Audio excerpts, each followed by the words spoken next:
महाराष्ट्रात सध्या महायुतीचे सरकार आहे आणि महाराष्ट्राच्या जनतेने महायुतीला भरभरून असे प्रेम दिले, तर महाविकास आघाडीचा दारुण असा पराभव झालेला आहे।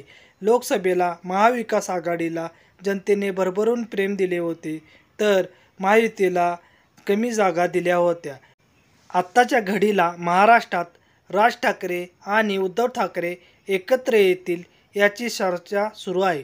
जर महाराष्ट्रात राज ठाकरे हे महाविकास आघाडीत आले आणि महाविकास आघाडी विरुद्ध महायुती असा सामना झाला, तर सध्याच्या घडीला कोणाचे किती आमदार निवडून येऊ शकतात हे आपण या व्हिडिओमध्ये बघणार आहोत। त्यापूर्वी आमच्या चॅनेलला सबस्क्राईब करा, लाईक करा। चला तर आपण या व्हिडिओमध्ये महाराष्ट्राचा ओपिनियन पोल जाणून घेणार आहोत। महाराष्ट्रात तब्बल 288 मतदारसंघ आहेत आणि बहुमतासाठी 145 जागा जरुरी असतात। तर पहिला जिल्हा येतो अहिल्यानगर। अहिल्यानगरमध्ये 12 मतदारसंघ आहेत। येथे महाविकास आघाडी 7 तर महायुती 5 जागेंवर आपले उमेदवार निवडून आणू शकते। दुसरा जिल्हा येतो सातारा। सातारामध्ये एकूण 8 विधानसभा मतदारसंघ आहे। येथे महाविकास आघाडी 4 तर महायुती 4 जागेंवर सध्या निवडून येताना दिसत आहे। पुढचा जिल्हा येतो अकोला। अकोलामध्ये एकूण 5 विधानसभा मतदारसंघ आहे। येथे महाविकास आघाडी 2 तर महायुती 3 जागेंवर निवडून येताना दिसत आहे। पुढचा जिल्हा आहे संभाजीनगर। संभाजीनगरमध्ये एकूण 9 विधानसभा मतदारसंघ आहे। येथे महाविकास आघाडी 5 तर महायुती 4 जागांवर निवडून येताना दिसत आहे। पुढचा जिल्हा आहे अमरावती। अमरावतीमध्ये एकूण 8 विधानसभा मतदारसंघ आहे। येथे महाविकास आघाडी 3 महायुती 4 आणि अपक्ष 1 जागेंवर निवडून येताना दिसत आहे। पुढील जिल्हा आहे बुलढाणा। बुलढाणामध्ये एकूण 7 विधानसभा मतदारसंघ आहे। येथे महाविकास आघाडी 3 तर महायुती 4 जागेंवर आपले उमेदवार निवडून आणताना दिसत आहे।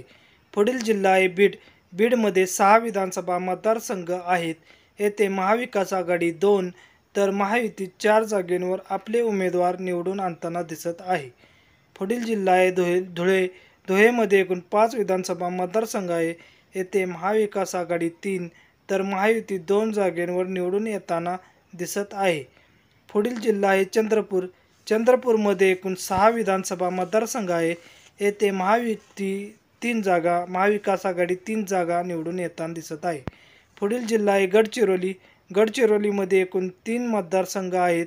येथे महाविकास आघाडी 2 तर महायुती 1 जागेंवर निवडून येताना दिसत आहे। पुढील जिल्हा आहे गोंदिया।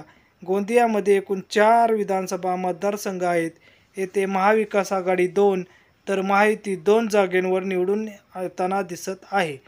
पुढील जिल्हा आहे जळगाव। जळगावमध्ये एकूण 11 विधानसभा मतदारसंघ आहे। येथे महाविकास आघाडी 6 तर महायुती 5 जागेंवर विजयी होताना दिसत आहे। पुढील जिल्हा आहे कोल्हापूर। कोल्हापूरमध्ये एकूण 10 विधानसभा मतदारसंघ आहे। येथे महाविकास आघाडी 5 तर महायुती 4 जागेंवर आणि अपक्ष 1 जागेंवर आपले उमेदवार निवडून आणताना दिसत आहे। पुढील जिल्हा आहे हिंगोली। हिंगोलीमध्ये एकूण 3 विधानसभा मतदारसंघ आहे। येथे महाविकास आघाडी 2 तर महायुती 1 जागेंवर आपले उमेदवार निवडून आणताना दिसत आहे। पुढील जिल्हा आहे जालना। जालनामध्ये एकूण 5 विधानसभा मतदारसंघ आहेत। येथे महाविकास आघाडी 2 महायुती 3 जागेंवर आपले उमेदवार निवडून आणताना दिसत आहे। पुढील जिल्हा आहे यवतमाळ। यवतमाळमध्ये एकूण 7 विधानसभा मतदारसंघ आहे। येथे महाविकास आघाडी 2 महायुती 4 तर अपक्ष 1 जागेंवर निवडून येताना दिसत आहे। पुढील जिल्हा आहे लातूर। लातूरमध्ये एकूण 6 विधानसभा मतदारसंघ आहे। येथे महाविकास आघाडी 3 जागेंवर निवडून येताना दिसत आहे, तर महायुती 3 जागेंवर आपले उमेदवार निवडून आणण्यात यशस्वी होताना दिसत आहे। पुढील जिल्हा आहे नागपूर। नागपूरमध्ये एकूण 12 विधानसभा मतदारसंघ आहे। येथे महाविकास आघाडी 6 तर महायुती 5 जागेंवर आणि अपक्ष 1 जागेंवर निवडून आणताना दिसत आहे। पुढील जिल्हा आहे नांदेड. नांदेडमध्ये 9 विधानसभा मतदारसंघ आहे. येथे महाविकास आघाडी 5 तर महायुती 4 जागांवर निवडून येताना दिसत आहे.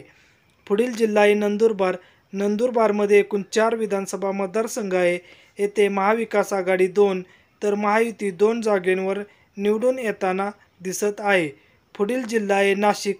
नाशिकमध्ये एकूण 15 विधानसभा मतदारसंघ आहेत. येथे महाविकास आघाडी 7 तर महायुती 8 जागांवर निवडून येताना दिसत आहे. पुढील जिल्हा आहे मुंबई. मुंबईमध्ये एकूण 36 विधानसभा मतदारसंघ आहे. येथे महाविकास आघाडी 20 महायुती 14 अपक्ष 2 जागांवर निवडून येताना दिसत आहे. पुढील जिल्हा आहे धाराशिव. धाराशिवमध्ये महाविकास आघाडी 2 जागांवर तर महायुती 2 जागांवर आपले उमेदवार निवडून येताना यशस्वी होणार आहेत. पुढील जिल्हा आहे परभणी. परभणीमध्ये एकूण 4 विधानसभा मतदारसंघ आहे. येथे महाविकास आघाडी 2 तर महायुती 2 जागांवर निवडून येताना दिसत आहे. पुढील जिल्हा आहे रायगड. रायगडमध्ये एकूण 6 विधानसभा मतदारसंघ आहेत. येथे महाविकास आघाडी 3 तर महायुती 4 जागांवर निवडून येताना दिसत आहे. पुढील जिल्हा आहे रत्नागिरी. रत्नागिरीमध्ये 5 विधानसभा मतदारसंघ आहे. येथे महाविकास आघाडी 2 महायुती 3 जागांवर निवडून आणताना दिसत आहे. पुढील जिल्हा आहे सिंधुदुर्ग. सिंधुदुर्गमध्ये 3 विधानसभा मतदारसंघ आहे. येथे महायुती 2 जागांवर तर महाविकास आघाडी 1 जागेवर निवडून येताना दिसत आहे. पुढील जिल्हा आहे वर्धा. वर्धामध्ये 4 विधानसभा मतदारसंघ आहेत. येथे 2 महाविकास आघाडी तर 2 महायुती निवडून येताना दिसत आहे. पुढील जिल्हा आहे पुणे. पुणेमध्ये एकूण 21 विधानसभा मतदारसंघ आहे.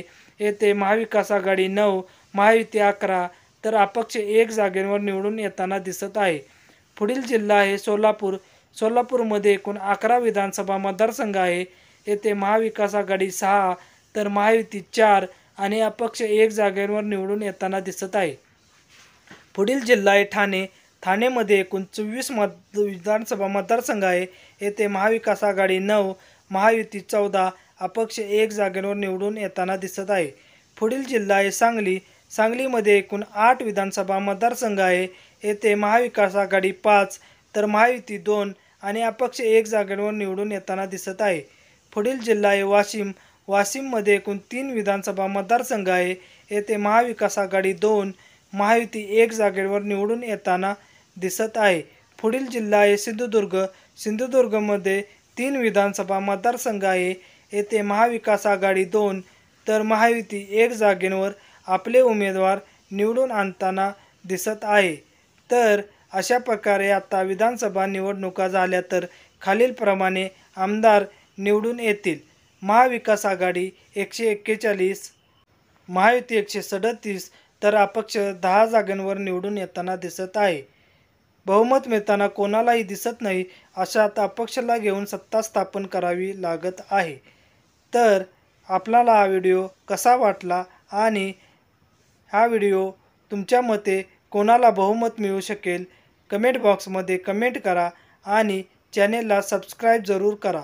जय महाराष्ट्र.